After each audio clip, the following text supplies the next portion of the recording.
Dès le XIXe siècle, le tourisme devient plus important au Sable d'Olonne grâce aux congés payés. La station balnéaire s'est développée et le port de Plaisance, l'architecture balnéaire qui est très exotique, les sports nautiques, voile, kayak, surf et beaucoup plus, attiraient les touristes. De nombreux commerces servent les besoins des touristes, cafés, restaurants, magasins de souvenirs et kiosques de confiserie. Durant ces années de développement, le Remblai est devenu l'aspect le plus important du bord de la mer. C'est là où les touristes passent leur temps quand ils ne sont pas à la plage. Aujourd'hui, on trouve toujours des cafés et de petits magasins qui attirent soit les touristes, soit les Olonnais. Mais ce qui attire et les touristes et les Olonnais, ce sont les desserts qu'on peut déguster dans les cafés, chez les glaciers et dans les kiosques de confiserie.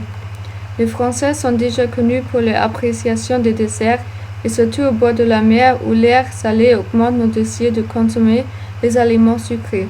En se promenant sur le Remblai, on trouve beaucoup de cafés et de kiosques de confiserie côte à côte, mais leur succès commercial de chacun n'est pas menacé parce qu'il y a toujours une grande demande. Tous préfèrent avoir le choix entre un dessert plus élaboré dans un café et une simple confiserie à emporter.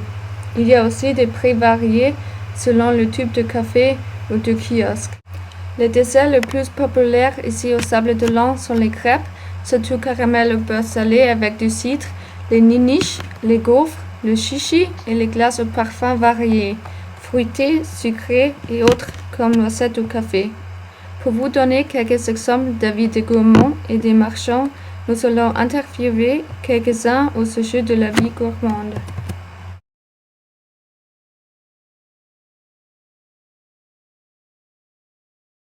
Les desserts, c'est la boîte. Les glaces ici, là. C'est les meilleurs de la ville. C'est le meilleur. Oui. Combien de fois par semaine achetez-vous des desserts au Remblai? Là, on est en vacances, donc presque tous les jours. Tous les jours? Tous les jours, ouais. On en profite. Quel dessert aimez-vous le plus? Les glaces. Les glaces. Ouais. Merci bien.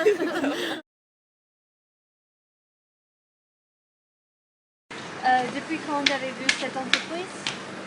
Oh, ça fait 25 ans à peu près. Oui, à 5 ans. Oui.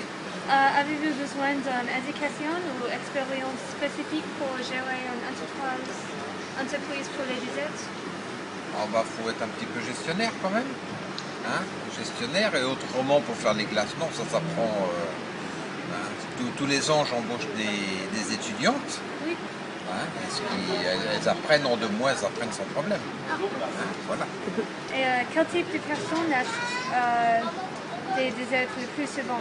Les touristes ou les Olonnais? Oh, c'est plus les touristes. Plus les touristes? Oui.